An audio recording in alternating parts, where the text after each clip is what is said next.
Dear students, अस्सलाम वालेकुम। पिछले लेक्चर में हमने एलिमेंट के बारे में स्टडी किया कि एलिमेंट क्या होते हैं, उनकी प्रॉपर्टीज क्या होती हैं और एलिमेंट्स को किस तरह हम रिप्रेजेंट करते हैं। उसके बाद हमने स्टडी किया कि वैलेंसी क्या है किसी भी एलिमेंट की, किसी भी एटम की। आज के लेक्चर के अंदर हम पढ़ेंगे कि कंपाउंड कैसे बनते हैं।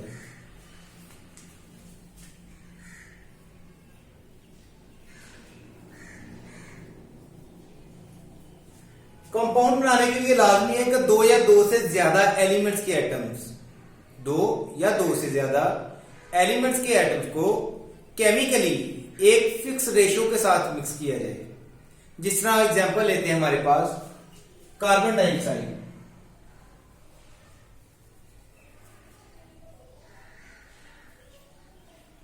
इसके अंदर दो एलिमेंट्स हैं, पहला कार्बन और दूसरा ऑक्सीजन। कार्बन का एटॉमिक मास अगर देखें हम तो 12, ऑक्सीजन का 16, ऑक्सीजन के दो एटम तो ऑक्सीजन का कितना बन गया 32, 12:32। अब अगर हम इसको मजीद सिंप्लीफाई करते हैं तो हमारे पास इसकी रेशियो तकरीबन 3:8 बन जाएगी। इसी तरह अगर हम पानी की एग्जांपल लेते हैं,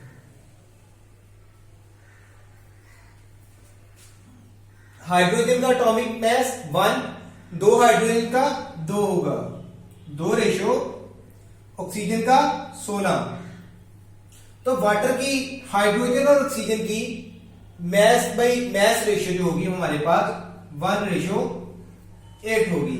तो हम कह सकते हैं कि डिफरेंट दो या दो से ज्यादा एलिमेंट्स को अगर आप केमिकल मेथड के जरिए mass by mass fix ratio के साथ अगर आप मिक्स कर देते हैं तो हमारे पास क्या बन जाएगा, एक कंपाउंड बन जाएगा।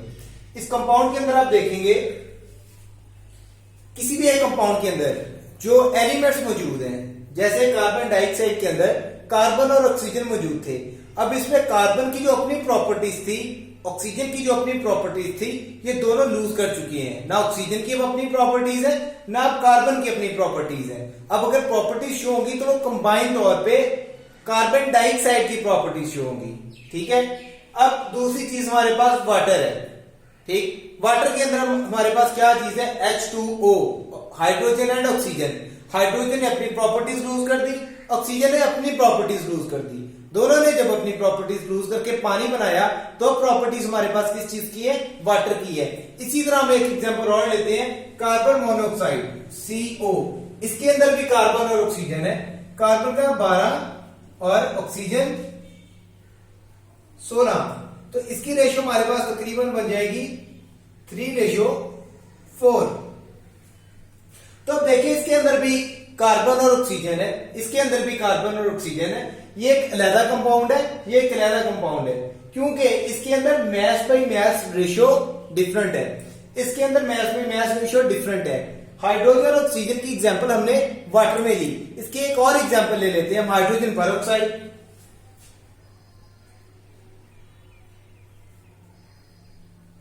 हाइड्रोजन का जो बनेगा हमारे पास 2, एक ऑक्सीजन का 16, 2 का 32। तो यहां पे रेशियो बन गई 1:16।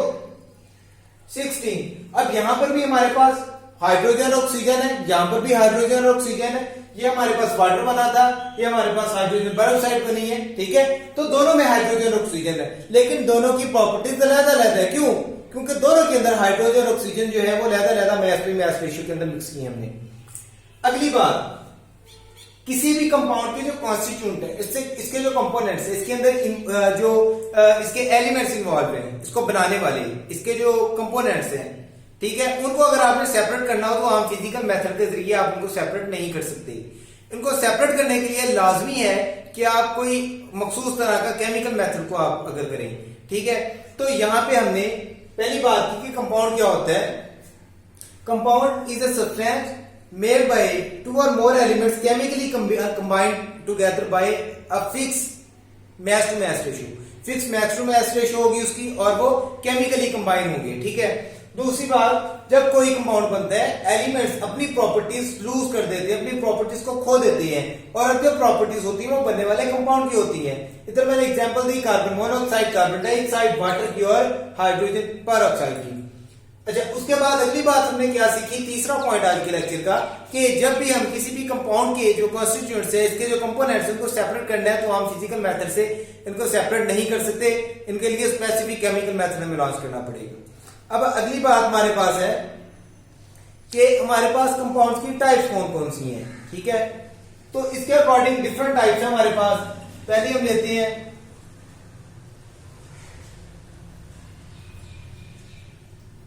आयनिक कंपाउंड,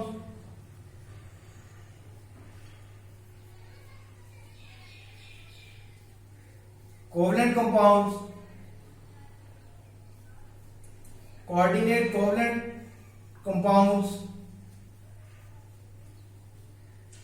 मेटल वगैरह, आगे डिफरेंट अकॉर्डिंग टू बॉन्ड। अब बात करते हैं जो आयनिक कंपाउंड्स होते हैं, ये आयनिक क्यों कहलाते हैं, क्योंकि इनके अंदर आयनिक बॉन्ड है। कोवलेंट कंपाउंड कोवलेंट क्यों कहलाते हैं, क्योंकि इनके अंदर कोवलेंट बॉन्ड है। कोऑर्डिनेट कोवलेंट कंपाउंड क्यों कहलाते हैं, क्योंकि इनके अंदर कोऑर्डिनेट कोवलेंट बॉन्ड है, इसकी बेस पे इनको नाम दिया जाता है। मेटल्स के अंदर मेटालिक बॉन्ड होगा, लेकिन मेटल्स को हम और कैटेगरी के अंदर लिखेंगे। तो अगर हम बात करते हैं आयनिक कंपाउंड की, तो आयनिक कंपाउंड कभी भी फ्री स्टेट में नहीं मिलेगा आपको, कभी भी फ्री स्टेट में नहीं मिलेगा। इसकी एग्जांपल ले लेते हैं हम NaCl, सोडियम पे पॉजिटिव चार्ज और क्लोरीन पे नेगेटिव चार्ज, ठीक है। अब कभी भी ये फ्री स्टेट में नहीं मिलेगा, ये हमेशा क्या बना के देगा, क्रिस्टल लेटिस। क्रिस्टल लेटिस के अंदर क्या होता है, डिफरेंट जो चार्जेस हैं, इसके जो सोडियम और क्लोरीन की एग्जांपल ले दें, या खास पैटर्न के थ्रू जो है वो अरेंज हुए होते हैं। उस अरेंजमेंट के थ्रू जो एक जो बड़ा मॉलिक्यूल या एक बड़ा लेटिस बनेगा, उसको क्रिस्टल लेटिस कह देते हैं, ठीक है। तो यहां पर कोई भी एक आयन जो है वो अपने ऑपोजिटली चार्ज आयन के दरमियान गिरा हुआ होता है।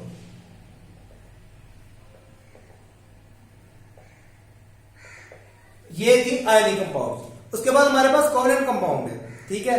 तो कोवलेंट कंपाउंड के अंदर क्या होता है, हमारे पास कोई भी एक कंपाउंड है, उसके अंदर कोवलेंट बॉन्ड पाया जाता है। जिस तरह हमने वाटर की एग्जांपल ली थी, ऑक्सीजन है, इधर भी हाइड्रोजन है, इधर भी हाइड्रोजन है, ठीक है।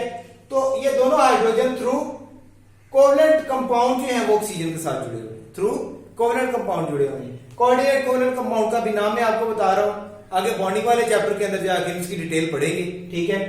तो यहां तक। इसके बाद जो है आपकी बुक के अंदर टेबल दिया हुआ है, जिसके अंदर डिफरेंट कंपाउंड है, उनके आगे केमिकल फार्मूलाज है, ये आप याद करेंगे पेज नंबर 8 पे, चैप्टर नंबर 1 के अंदर, जहां से आपको जो है वो डिफरेंट MCQs बन सकते हैं, आपके लिए शॉर्ट क्वेश्चन बन सकता है, ठीक है।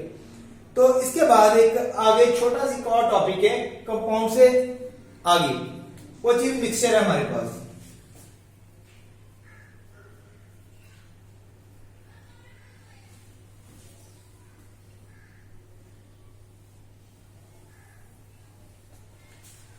अच्छा, जी मिक्सचर के बारे में हम पीछे भी पढ़ चुके हैं, हमने दो चीजें पढ़ी थी, what is substance, substance is a pure matter while mixture is impure matter, ठीक है।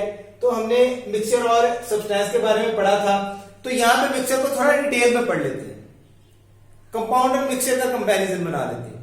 पहले सब्सटेंस और मिक्सचर को पढ़ा था, सब्सटेंस प्योर मैटर है, मिक्सचर इम्प्योर मैटर है। अब यहाँ पे कंपाउंड और मिक्सचर को पढ़ते हैं। कंपाउंड क्या हमारे पास, कंपाउंड के अंदर एलिमेंट्स केमिकल मेथड के जरिए जुड़ते हैं, केमिकली जुड़े होते हैं, बॉन्ड बनते हैं उनके अंदर। लेकिन मिक्सचर के अंदर यही जो हमारे कंपोनेंट्स हैं मिक्सचर के, इनके अंदर फिजिकल अट्रैक्शन होती है, फिजिकल रिलेशनशिप होता है, ठीक है। तो टू और more elements and compound mix up physically without any fix ratio they form a mixture. कोई फिक्स रेशियो नहीं है इसके अंदर, हमने फिक्स रेशियो बताई थी, केमिकली बताया था, ये फिजिकली अट्रैक्शन है इनके अंदर, फिजिकली मिक्सिंग आपको ही है, और नो फिक्स रेशियो, कोई फिक्स रेशियो नहीं है, फिजिकली जुड़े हुए हैं।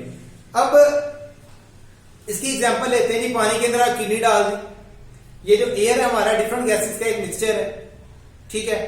अब बात करते हैं हम मिक्सचर की टाइप की, तो इसकी बेसिकली दो टाइप्स हैं।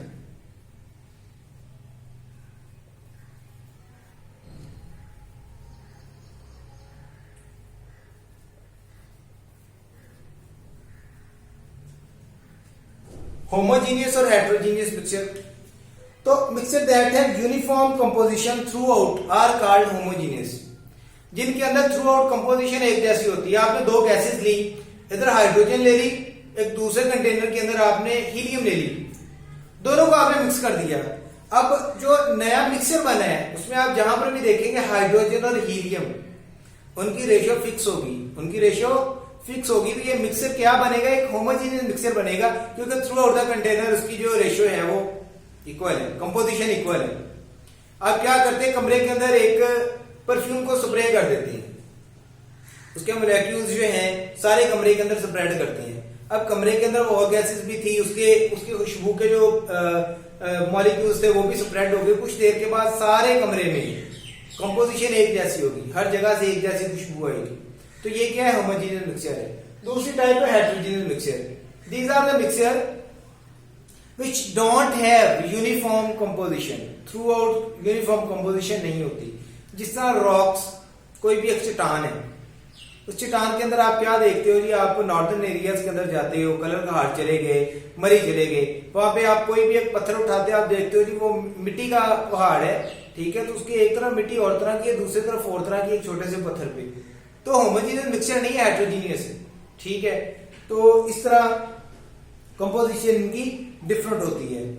अगले पेज पे एक छोटा सा मजीद टॉपिक है कि कंपाउंड और मिक्सचर के अंदर क्या डिफरेंस है। तो compounds are formed by chemical combination of metal atoms, chemically combine करते हैं। बहुत सारी चीजें हम पढ़ चुके हैं इधर, मजीद इसको क्लैरिफाई कर लें।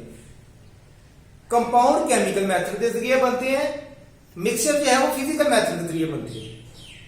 कंपाउंड के अंदर फिक्स रेशियो चाहिए हमें, इसके कंपोनेंट फिक्स रेशियो, मैस में मैस फिक्स रेशियो होती है, जबकि हमारे पास जो मिक्सचर है उसके अंदर फिक्स रेशियो लाजमी नहीं है। तीसरी बात है कि कंपाउंड के अंदर हमने पढ़ा कि ये जो इसके कंपोनेंट्स होते हैं, जो एलिमेंट्स होते हैं, वो अपनी आइडेंटिटी खो देते हैं, लेकिन मिक्सचर के अंदर ऐसा नहीं होता। केमिकल को के कंपोनेंट्स को सेपरेट करने के लिए आपको फिजिकल मेथड नहीं चलेगा, इनमें चलेगा। आपने क्या किया, पानी के अंदर नमक को हल कर दिया, अब आपने उसको सेपरेट करना है, उसके लिए आप क्या करेंगे, डिस्टिलेशन का प्रोसेस कर लें, उसको गर्म करना शुरू कर दें। गर्म करते करते सारे का सारा पानी वेपोरेट हो जाएगा, आपके पास नीचे साल्ट बचेगा, ठीक है। तो इसको आप आम फिजिकल मेथड सेपरेट कर सकते हैं, इसके लिए फिजिकल मेथड नहीं चलता, खास तरह का केमिकल मेथड चलाना पड़ेगा। कोई भी एक कंपाउंड है, इसका खास तरह का केमिकल फॉर्मूला होता है। जिस तरह हमने बात की carbon monoxide, carbon dioxide, water है, हाइड्रोजन पेरोक्साइड है, these are their chemical formulas. Mixture में ऐसा नहीं होता। आपने क्या किया, एयर है, एयर का कोई केमिकल फॉर्मूला नहीं है। पानी के अंदर चीनी मिला दी, उसका कोई केमिकल फॉर्मूला नहीं है। पानी के अंदर नमक मिला दिया है, उसका कोई केमिकल फॉर्मूला नहीं है। एक रॉक मिली है, वो मिक्सचर है डिफरेंट चीजों का, उसका कोई केमिकल फॉर्मूला नहीं है। तो कंपाउंड के केस में केमिकल फॉर्मूला होना लाजमी है, मिक्सचर के केस के अंदर केमिकल फॉर्मूला नहीं होता। अच्छा, अब कंपाउंड जो है इनकी एक खास मेल्टिंग और बॉइलिंग पॉइंट होता है, मिक्सचर के केस में ऐसा नहीं होता। कंपाउंड का खास मेल्टिंग और बॉइलिंग पॉइंट, मिक्सचर का खास मेल्टिंग और बॉइलिंग पॉइंट नहीं है। तो ये कुछ ना कुछ इसके अंदर डिफरेंसेस थे, ठीक है, कंपाउंड और मिक्सचर के दरमियान। तो आज का लेक्चर यहां तक कि अगले लेक्चर के अंदर हम एटॉमिक नंबर, एटॉमिक मास कैसे बनाए जाते हैं, ये सारी की सारी चीजों के बारे में पढ़ेंगे। अपना ख्याल रखिएगा। अल्लाह हाफिज।